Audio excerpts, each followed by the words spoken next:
My name is Charles Butler McVay III. There are nights when I still hear the ocean calling. Not the gentle waves people imagine when they think of the sea, but the kind that takes men whole and never gives them back. You can spend your entire life serving the Navy, believing the water is your ally, and then one night it reminds you what it truly is: ancient, merciless, and indifferent. I commanded the USS Indianapolis, a ship built for strength and speed, trusted by the United States Navy with missions too important to fail. But none of those missions compare to the one we were given in July of 1945. The one no one spoke about, the one sealed under silence and classified stamps for decades.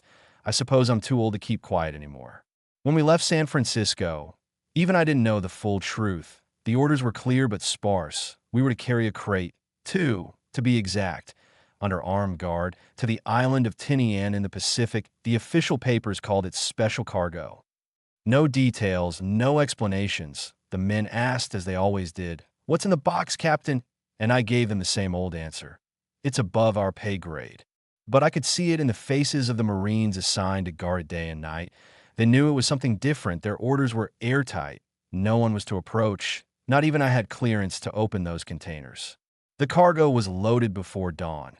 Heavy, carefully crated, watched by officers in civilian clothes who spoke little and looked like they hadn't slept in days. One of them, a scientist, had hands that trembled as he signed the transfer papers. I remember asking him, "Is it dangerous?" He looked at me, his eyes hollow, and said only, "Let's hope it works fast." That's all. That's all he said. It wasn't until much later, after everything, that I learned what we had carried: the core and components of the first atomic bomb ever used in war. We were the messengers of the end. The Indianapolis was a fine ship, a Portland-class heavy cruiser. We'd seen our share of battles, survived kamikaze hits, storms, and months at sea. The crew trusted her, and they trusted me. I wish that had been enough. On July 16th, 1945, we departed Mare Island and steamed west across the Pacific, cutting through blue so endless it could drive a man mad. The mission was simple on paper: deliver the cargo, then report to Leyte for training before joining the invasion of Japan. No escort, no fanfare, just speed and secrecy. That was all. The men were in good spirits. I didn't know what we carried, but they sensed importance. Sailors are intuitive like that. There's a weight to a secret, even when it's locked in steel. They joked, sang, played cards under the red glow of night lamps. A few speculated we were carrying gold. Others said it was experimental radar. Some guessed it was the president's whiskey supply. I let them have their stories. It was easier than telling them the truth: that we carried the most destructive force ever conceived by man, a weapon that would soon turn the world to ash. The Pacific was calm, deceptively so, the kind of calm that makes you uneasy, like the ocean is holding its breath. We sailed through days of sun and nights of starlight, so bright it seemed the heavens were on fire. I remember standing on deck one evening, the wind warm against my face, the stars reflected in the sea. I thought of home, of my wife, of the men sleeping below, unaware that history was resting in our cargo hold. I felt proud. I felt terrified. I didn't yet know that pride and terror often sail together. We reached Tinian on July 26th. The delivery was done in silence. The crates were offloaded by men in white coveralls who spoke in hushed tones. No photographs, no signatures beyond a single paper marked "delivered." The entire operation took less than an hour. Then the cargo was gone, and with it, our purpose. We were ordered to sail to Leyte without delay. No escort again. The seas are safe, they told us. Japan is finished. How easily we believe that. You see, when a mission ends, the tension breaks, the men laugh louder, sleep deeper. They think the danger's behind them. I thought so too. We just delivered the most secret cargo in naval history without a hitch. What could go wrong now? I didn't know it then, but that night, as we turned east toward the Philippines, we were sailing straight into the jaws of hell. The ocean was black as ink, the stars hidden behind clouds. We were alone. No sonar pings, no friendly radar echoes, just the hum of engines and the endless dark. Around midnight, I went below to my cabin, leaving the watch to my officers. The air was thick and hot. I remember loosening my collar, lying back, and thinking about how quiet it was, too quiet. Sailors say the ocean whispers before it takes, and I swear to you, I heard it then, a low, distant hum, like something breathing beneath. The waves. At 12:14 a.m., the world exploded. The first torpedo struck the bow. The second hit near midship. The lights died instantly, replaced by screams and fire. I was thrown from my bunk, hit the deck hard. The corridor outside was already choking with smoke. I could hear the groan of metal tearing, the roar of flames, the thunder of secondary explosions. The Indianapolis, my ship, was dying. I stumbled to the bridge, shouting orders into the chaos. All hands, abandon ship, get topside, move. But the list was steep, the decks slick with oil and blood. Men poured out of compartments, some half-dressed, others burned or bleeding. The ship was already tilting. The ocean rushed up like a living thing. Hungry and black, we had no time, 20 minutes. That's all it took for a 9,800-ton cruiser to vanish beneath the waves. I remember the heat, the smell of burning paint, the deafening sound of steel breaking apart, then silence, the kind of silence that only follows death. I found myself in the water, the ship gone. The sea was burning in patches of flaming oil, lighting faces twisted in shock. Some men screamed, others prayed, others simply floated, stunned. We had no lifeboats. Only rafts, few and overcrowded, the rest clung to debris. Out of nearly 1,200 men, perhaps 900 made it into the water alive. I shouted for roll call, but the ocean swallowed the answers. The Indianapolis was gone, and we were adrift in the middle of nowhere. The night was long, the water was warm, too warm.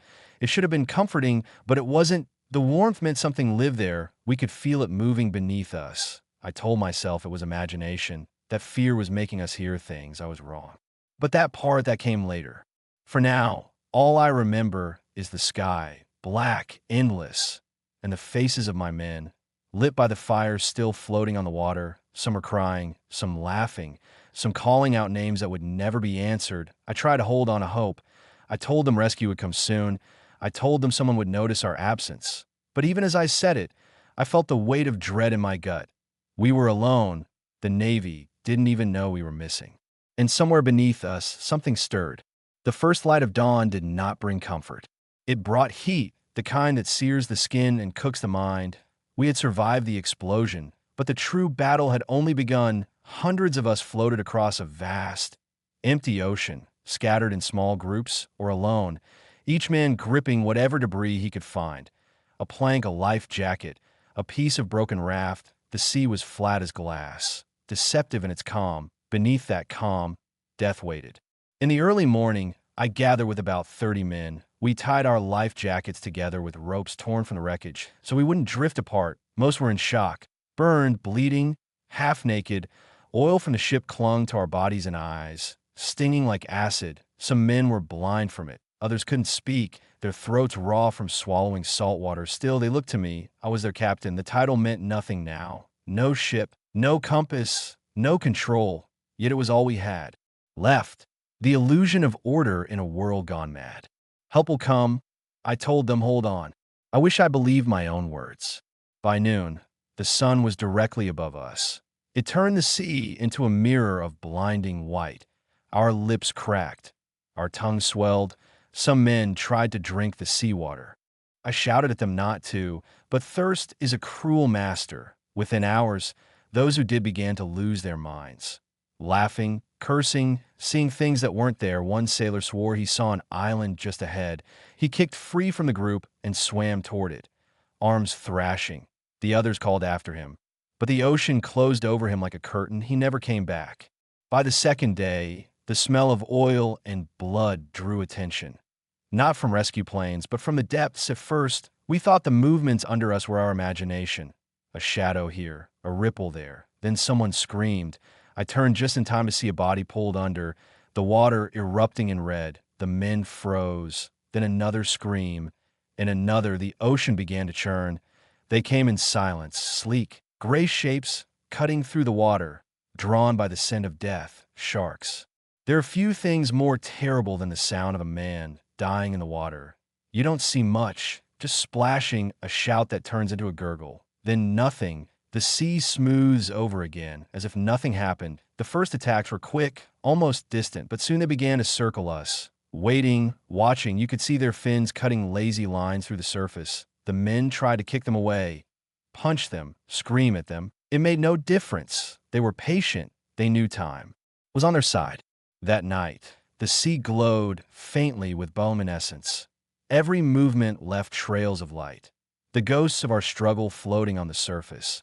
The men whispered prayers. Others muttered curses. I tried to keep them calm, to keep us together. But as the hours passed, more slipped away, some from wounds, some from thirst, some simply let go. The sea does not rush. It takes you piece by piece until even your will is gone. By the third day, the groups had scattered. The strong swam to find others, but few returned. My own group had shrunk to maybe 20. I remember a young sailor named Adams. He was 19, maybe 20. He kept talking about his fiancée back home, how she wrote him every week. He said she'd wait for him no matter what. When the sun was at its hottest, he started to shake. She's calling me, Captain, he said. Then he slipped beneath the surface. I never saw him again. The water played tricks on the mind. You could hear voices, your mother's, your friends', the men who were already gone. Some saw ships that weren't there. Others saw food floating by. One sailor reached out for what he thought was a loaf of bread. It was a dead man's arm. By then, madness had taken hold. Men turned on each other. Fights broke out over scraps of debris. A few even drew knives. Sailors who'd once sung together on deck, now slashing at ghosts in the water. I tried to keep count of the dead, but the numbers slipped away. By the fourth day, I stopped counting. The ocean had taken too many. The sharks grew bolder. They came in groups now, cutting through us like shadows with teeth. I remember one attack clearly. A man about 10 feet away from me suddenly jerked upward, screaming. His life jacket burst with blood. He vanished below, then surfaced again, or parts of him did. The men panicked, thrashing, shouting, pushing each other away as if distance could save them. I yelled for calm, but terror makes animals of us all. That night, as we floated under a moonless sky, I began to talk to the sea. Maybe it was prayer, maybe madness. I told it that I understood now, that it didn't hate us, that it simply didn't care. The ocean isn't evil, it's eternal, and we were just trespassers, small and fragile, thinking we could carry the power of the sun across its surface. Maybe it wanted a price, maybe it was collecting its due. By dawn of the fifth day, fewer than 100 of us remained. The rest were gone, taken by sharks, thirst, or despair. The water had grown colder, or maybe my body had just stopped fighting. I remember lying back, staring at the sky, waiting for it all to end. Then I heard it, the faint buzz of engines. At first, I thought it was another hallucination, but the others heard it too. We craned our necks, eyes squinting against the glare. A plane, a PBY, Catalina. Real. The men screamed, waved, splashed, anything to be seen. I tore off my shirt and waved it too. The plane circled once, then dipped its wings. They'd seen us. Rescue was coming. For the first time in days, I allowed myself to breathe. It took hours before the first boats arrived, hours of agony, watching the horizon for movement. When they came, destroyers, seaplanes, anything that could carry survivors. They found fewer than 300 men alive, out of nearly 1,200. That was all. The rest became part of the sea. When they pulled me aboard, I remember the taste of fresh water. It burned going down, but I didn't care. I was alive. I looked back at the ocean, that vast, endless blue that had taken everything from me. And I felt nothing, not relief, not anger, just emptiness, the kind that seeps into your bones and never leaves. They said I was lucky, that I had survived when so many hadn't, but I didn't feel lucky. I felt responsible. I was the captain. It was my ship, my men, my mission. I'd followed orders, obeyed every command, trusted the chain of command that told me we were safe, and yet hundreds of boys were dead, boys who had trusted me. When I learned later what we had carried, the uranium core for the bomb dropped on Hiroshima, I didn't know what to think. They said we had helped end the war, that our sacrifice had saved millions of lives. Maybe that's true, but tell that to the mothers of the men who were eaten alive while waiting for help that never came. Tell that to the sailors who drank salt water because the Navy forgot to notice we were gone. For years, I saw their faces in my dreams, the oil-slicked water, the screaming, the silence. They said I did my duty. They even gave me medals. None of it mattered. You can't pin honor on a ghost ship. Sometimes I wonder if the ocean remembers, if somewhere out there, In that endless blue, the bones of my men still rest beneath the waves. Maybe the sea keeps them safe. Maybe it keeps them as witnesses, because no matter what history says, I know the truth. We carry the end of the world across the Pacific, and the ocean took its payment in flesh. And I was left to remember. When they brought me home, the war was over. The world was celebrating, fireworks, parades, smiling faces, flags waving in every direction. Men were returning from Europe and the Pacific as heroes, but I didn't feel like one. My ship was gone, my men were gone, and in the dark corners of my mind, I knew the war would never truly end for me. The Navy didn't even know we'd been missing until 4 days after we sank. For days, they said it was a communications error, a mix-up in paperwork. They said no one was to blame, but someone had to be, and in time, that someone became me. I was still recovering when the first letter arrived. Captain, it read, "Why didn't you protect my son?" Another followed, and another. Hundreds, some were kind, most were not. They called me careless. They called me a murderer. They said I should have gone down with my ship. The Navy needed a scapegoat, and I was convenient. They couldn't afford to admit their own failure, that they'd sent us through enemy waters without escort, without warning, and ignored our distress. So they blamed me. I was charged with hazarding my ship by failing to zigzag. It sounded absurd even then. Zigzagging, a maneuver meant to confuse submarines, was useless at night, in calm seas, when visibility was poor, but logic didn't matter. The public wanted answers, and I was the easiest one to give them. The trial was a circus. I wore my uniform, stood before a panel of officers, and listened as they dissected every decision I'd made. They questioned my orders, my judgment, my character. One of the prosecutors was younger than some of my sailors had been. He asked why I hadn't ordered a distress call. I told him the ship sank too fast. He asked why we hadn't been zigzagging. I told him the night was dark and the radar clear. He asked why so many men died. I had no answer. They brought in the Japanese submarine commander, Hashimoto, the very man who had torpedoed us. He testified that zigzagging would not have saved the Indianapolis. He said he would have hit us either way. It didn't matter. The court found me guilty. I was the first captain in the history of the United States Navy to be court-martialed for losing his ship in wartime. They let me keep my rank, but my career was over. My name was stained. The newspapers called me the captain who killed his crew. I carried that title for the rest of my life. The letters never stopped. Parents, widows, brothers, they all wanted someone to blame. Some came to my door. Others found my phone number. I tried to answer it first, tried to explain, but how do you tell a mother that her son was eaten alive because the ocean forgot him? How do you justify something like that? After a while, I stopped opening the mail. I stopped answering the phone. At night, I saw their faces, the boys I'd known since they were 17, 18 years old. They were kids when they boarded my ship. They trusted me, and I brought them to death. The Navy could say what it wanted, but that truth was mine to bear. The years passed, and the world moved on. The atomic bombs fell. The war ended. Nations rebuilt. People forgot, but I couldn't. Every July, when the heat returned, I could still smell the burning oil. I could still hear the screams. I could still feel the sea pulling at my legs. I'd wake drenched in sweat, my heart pounding, and I'd whisper to the dark, "I'm sorry." Sometimes I thought I could hear the ocean whisper back. In 1968, one of the survivors took his own life. He'd never recovered from the memories, the sharks, the hunger, the guilt of being alive when others weren't. His death hit me harder than I expected. It reminded me that survival is not mercy, it's a sentence. They say time heals all wounds. That's a lie. Time only teaches you how to hide them. For decades, I lived in silence. I kept the uniform pressed, the medals polished, but I never felt worthy of them. I attended Navy reunions when I could, but I could barely look my men in the eye. Some still blamed me, others didn't, but blame wasn't the point. The point was that they remembered, and that memory was both curse and bond. In 1968, 23 years after the sinking, I received a letter that broke me. It was from a boy, the son of one of my crewmen. He wrote, "My mother told me you killed my father.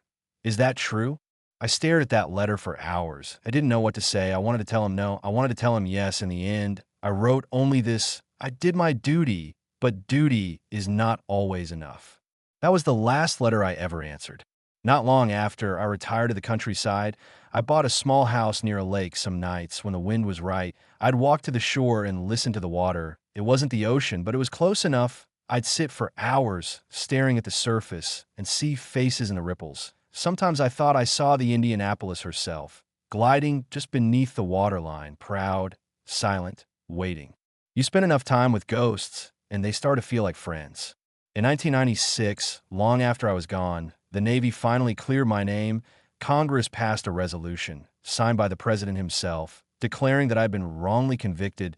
They said history had been unfair to me, that the blame was misplaced, that I had done my duty. I suppose it was meant as justice, but justice delayed is just a quieter kind of tragedy. I wasn't there to hear it. If I could speak now, I'd tell them this. I never wanted forgiveness. I only wanted to be understood. I wanted people to know that the sea doesn't choose who it takes. It doesn't care about medals or orders or nations. It just takes, and all we could do is try to remember those it claimed. They were good men, brave, loyal, and young. Too young. They didn't die for glory or politics or even victory.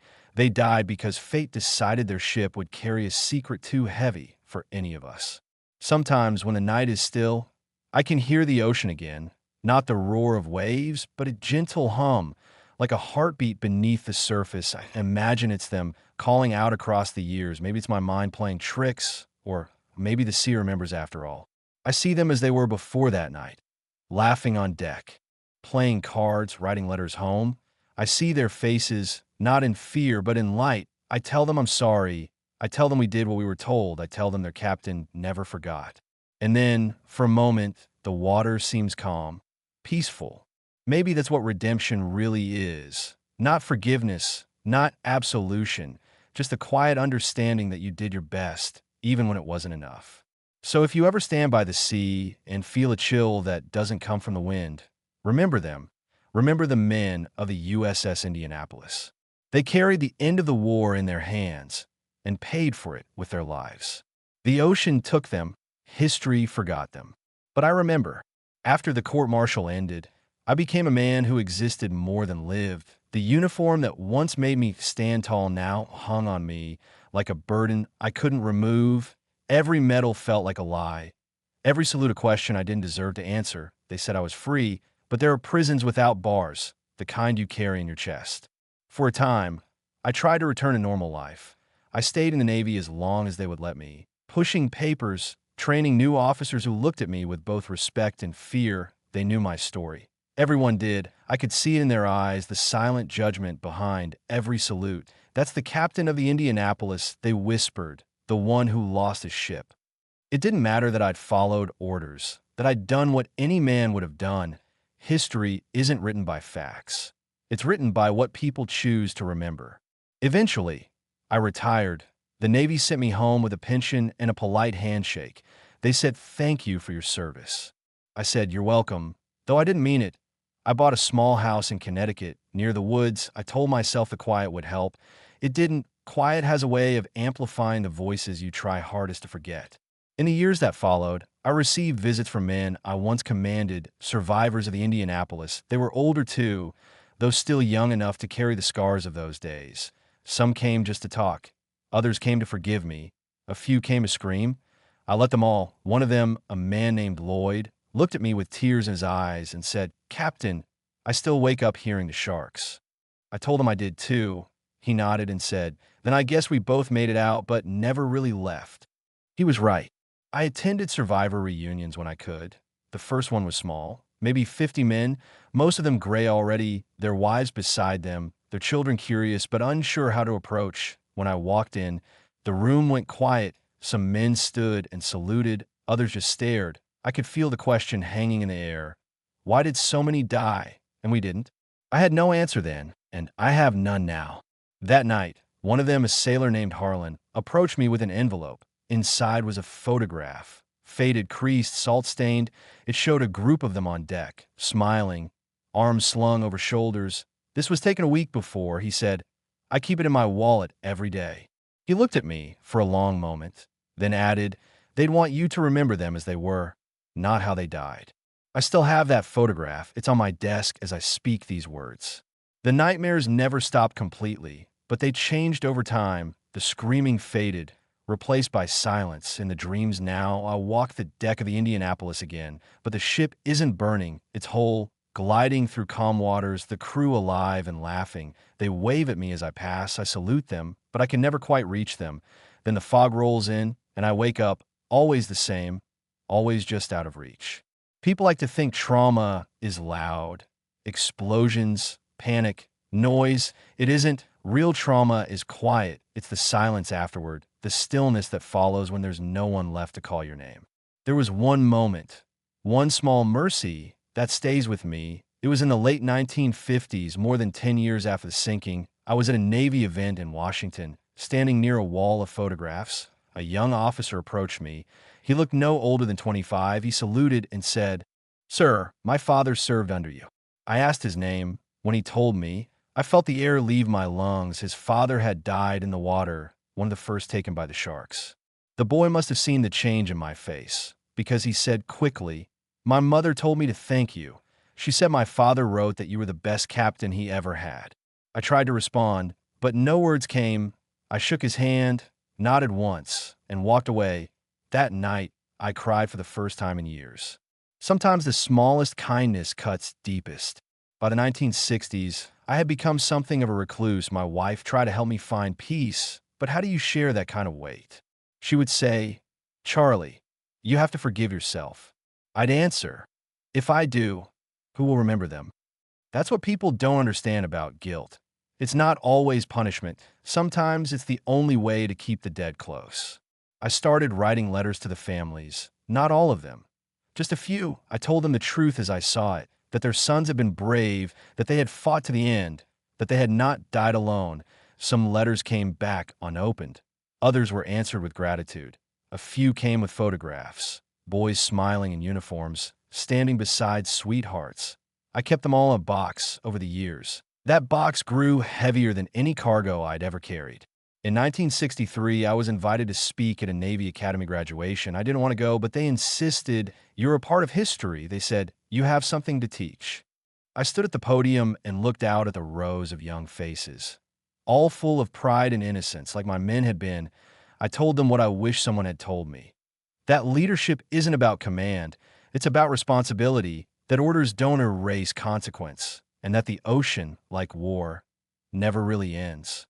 When I finished, the room was silent. Then they stood and applauded. It was polite, respectful, maybe even genuine, but all I could think was, they'll never understand until they live it. I returned home that night and sat by the lake. The moon reflected perfectly on the surface, and for a moment it looked like the Pacific, calm, endless, deceptive. I whispered the names of my crew one by one as far as I could remember. The list seemed longer every year. I asked the water to carry them. I like to think it did. In the years that followed, I saw the world change. The same nation that once condemned me began to soften. People started asking questions. Books were written. Survivors spoke publicly. Some defended me. Others still blamed me, but the truth, I realized, doesn't belong to any of us. It belongs to time. I remember a moment in the late 1970s when a survivor, an old man now like me, came to visit. His name was Morris. He had been just 19 when the ship went down. We sat on my porch, drank coffee, and talked about nothing for a while. Then he looked out at the trees and said, "Captain, do you think the sea remembers?" I said, "I think it remembers everything." He nodded. "Then maybe it remembers the good too." That was the last time I saw him. He died a year later. I think about those words often. Maybe it remembers the good too, because for all the horror, there was good, there was courage, there was brotherhood, there was humanity in the face of unthinkable terror. Those men, my men, showed the best of us even as the worst surrounded them. People say I'm haunted. Maybe they're right, but I've come to believe that ghosts aren't a curse. They're reminders, proof that something mattered enough to leave an echo. Every July, I go down to the water. I bring the old photograph, the one from Harlan. I set it on the shore. I watch the wind lift it just enough that the edges ripple. Sometimes I swear I see movement, shapes beneath the surface, shadows gliding, familiar faces rising from the depths. I don't run from them anymore. I nod, I smile, I say, "You're still with me." And then I walk home. That's all that's left now. Memories, ghosts, and the sound of the water. But maybe that's enough. By the late 70s, the war had become history. Books were written, movies made, medals handed out long after the fighting had stopped. People liked their wars tidy, heroes and villains, victories and lessons neatly packaged for school books. But war doesn't fade that cleanly. It clings to the ones who lived it. For years, no one came to see me except the survivors and the ghosts I carried. But then the journalists began to show up, young men, full of curiosity and sympathy, holding microphones instead of rifles. They wanted a quote, a confession, a soundbite to fit between advertisements. Captain McVay, what really happened that night? They asked. I told them the same thing every time. Everything. They never quite knew what to do with that answer. Some of them were kind, some were not. A few wanted to paint me as a martyr, the good man destroyed by bureaucracy. Others wanted the opposite, the fallen officer haunted by his own failure. The truth was somewhere in between, as it always is. One young reporter, a woman named Claire, came to my home in 1979. She was different. She didn't bring a cameraman, only a notebook. She sat across from me on the porch and said, "I don't want to write about the war, Captain. I want to write about you." I almost sent her away, but something in her voice made me pause, so I talked. We spoke for hours about the Navy, about duty, about guilt. She listened, really listened, not like the others who waited for a headline. When I finished, she closed her notebook and said, "You know, there's a man in Japan who thinks about you every day." I looked up, startled. Who? The submarine captain, Hashimoto. The name hit me like a wave. I hadn't thought about him in years. Not as a man. Anyway, to me, he'd always been a ghost, a force, a shadow beneath the waves. He's still alive? I asked. She nodded. He's been writing about the war. He says he carries guilt, too, for the men who died for you. I didn't know what to say. The man who had sent my ship to the bottom of the Pacific. Feeling guilt? It didn't fit, but then again, maybe it did. War makes killers of all of us, even the ones who never fire a shot. A few months later, a letter arrived. It was from Japan. The handwriting was neat, deliberate, the kind of script that comes from a man who measures every word. Captain McVay, it began, "I do not know if this letter will reach you. My name is Commander Makitsura Hashimoto. I commanded the submarine 58 on the night of July 30th, 1945. I have carried the memory of that night with me for more than 30 years. I have prayed for the souls of your men. And for you, please understand, I did what I was ordered to do, but I have never slept well since. We were both men serving our nations, both caught in tides larger than ourselves. I hope you have found peace." I have not. I read that letter 100 times. I don't know what I expected, anger, maybe, or justification, but what I found was understanding, the kind that only comes when two men, once enemies, finally see the same darkness and realize they've both been living in it. I wrote back, "Commander Hashimoto, I have spent the years since that night drowning in ghosts. I have blamed myself, my country, and the sea, but I never blamed you. We were both doing what we were told, and both of us paid the price. I hope you sleep one night knowing I forgive you. Perhaps one day the ocean will forgive us both." He never answered, but I like to think he read it. It was around that time that the survivors began to campaign for my name to be cleared. They wrote letters, gave interviews, told anyone who would listen that their captain had done nothing wrong. One even traveled to Washington, standing before Congress with a trembling voice and saying, "If Captain McVay is guilty, then so are we all." I watched the hearings on television. Old men, gray and stooped, speaking for me when I no longer had the strength. They didn't do it because I asked them to. They did it because they remembered that was the first time in decades that I felt something close to pride. By the early 90s, I was very old. The doctors said my heart was weak, but I always thought it had been broken long before. The days passed slowly. I would sit by the window and watch the seasons turn, each one quieter than the last. Sometimes school children wrote to me. They'd learned about the Indianapolis in history class and wanted to know what it was like. "Were you scared?" They asked, "Did you know about the bomb?" I told them the truth.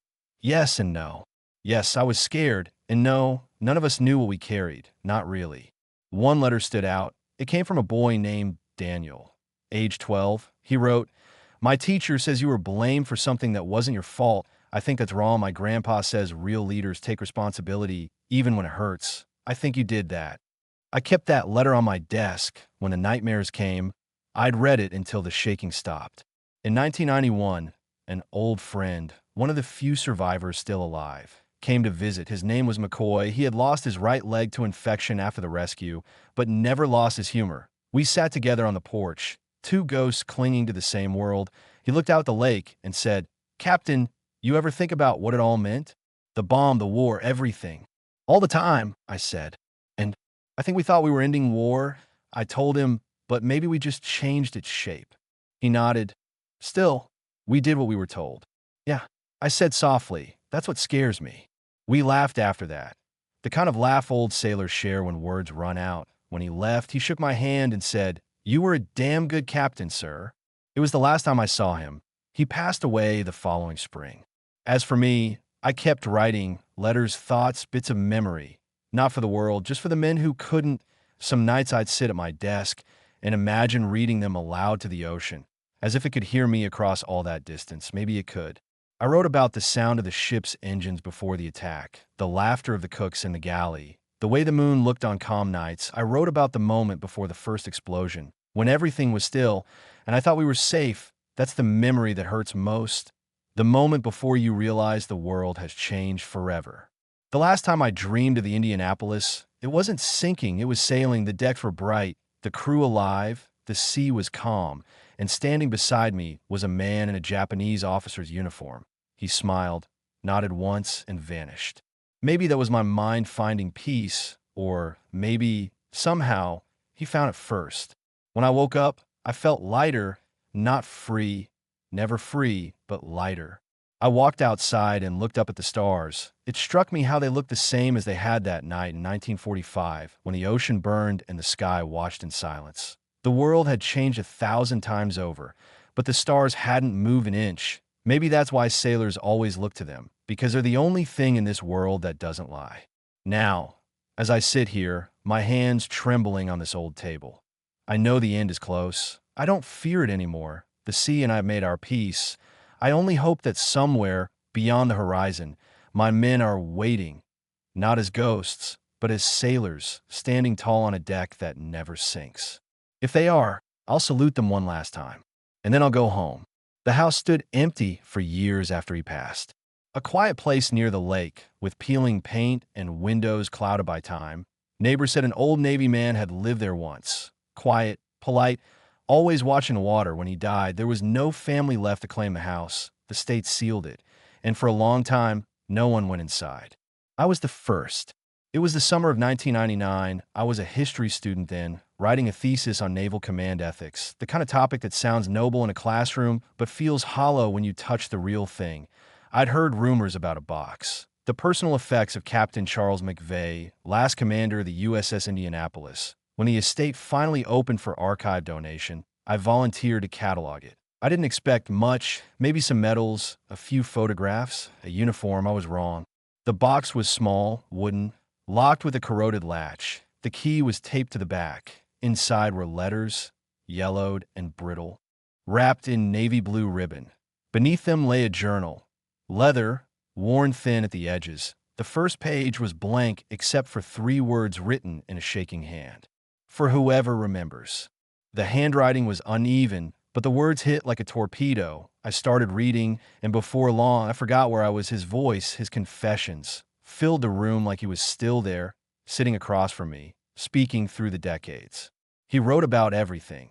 The mission, the explosion, the sharks, the trial, the guilt, but there was more between the pages. He left notes, reflections that felt too raw for official reports. One read, "They told us we delivered victory, but when I look at the ocean, all I see are graves." Another, "They called a weapon. We carried something else. We carried the end of innocence." And near the final entry, "If history ever forgets us, it will happen quietly, not with lies, but with silence." I turned the page, and a photograph slipped out. It was the one survivors had given him. Young men smiling on the deck, the sea behind them calm and endless on the back. Written in faint ink were the words, "Taken 1 week before the end." For a long time, I just sat there. I'd read hundreds of war memoirs, studied strategies, memorized casualty numbers, but this was different. This wasn't about war. It was about what war leaves behind. I kept reading. Near the end of the journal, his writing grew fainter, like he was fading mid-sentence. The last page held a single paragraph. No date, no signature, Some nights I dream the ship still sails, the ocean is calm, the stars clear, my men stand at their stations, waiting for orders I will never give again. And I realize maybe we never left the sea. Maybe we were all still out there, somewhere between the waves, waiting for the world to finally remember. That was it. No goodbye, no ending, just that haunting thought hanging in the silence.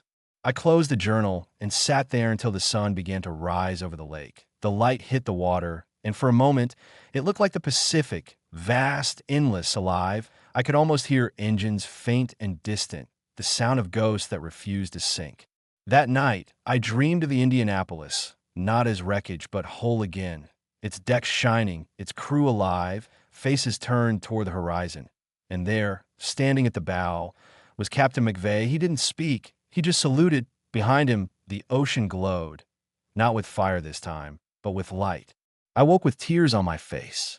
When we later restored the journal for the archive, I found something taped inside the back cover, a folded letter sealed in wax. It was addressed to the future. Inside were only 2 sentences. If you're reading this, remember us not as victims, but as proof. Proof that even when mankind holds the power to destroy itself, compassion is what keeps it human. That was his final message. And now I'm sharing it with you. Because stories like this aren't meant to gather dust in a box or sit in government archives. They're meant to remind us what history really costs and who pays for it. The Indianapolis didn't just carry a weapon. It carried the weight of humanity's choice. The moment we decided that one ship, one crew, and one secret could change the world forever. So the next time you see calm water, think of them. The sailors who vanished into the sea carrying the future in their hands. Think of the captain who lived long enough to tell the truth no one wanted to hear. And remember, history isn't what's written in books. It's what echoes beneath the waves. Because somewhere out there, under the surface of the Pacific, the Indianapolis still sails, silent, invisible, carrying the ghosts of 1,000 men and the secret that ended a war and began a new one. You can almost hear it if you listen close. The hum of engines, the roll of waves, and a single voice carried by the wind, whispering. We did our duty, but we never came home. And maybe that's what it means to serve. Not glory, not medals, not even victory, but to give everything you are so the rest of the world can wake up the next morning pretending the sea is calm. So if you've come this far, if this story reached you somewhere deep inside, don't let it vanish. Keep it alive, because history only dies when we stop telling it. And if you want to hear more stories like this, the ones they never tell in textbooks, the secrets buried beneath the battlefields, then subscribe to Battlefield Secrets and keep the memory alive.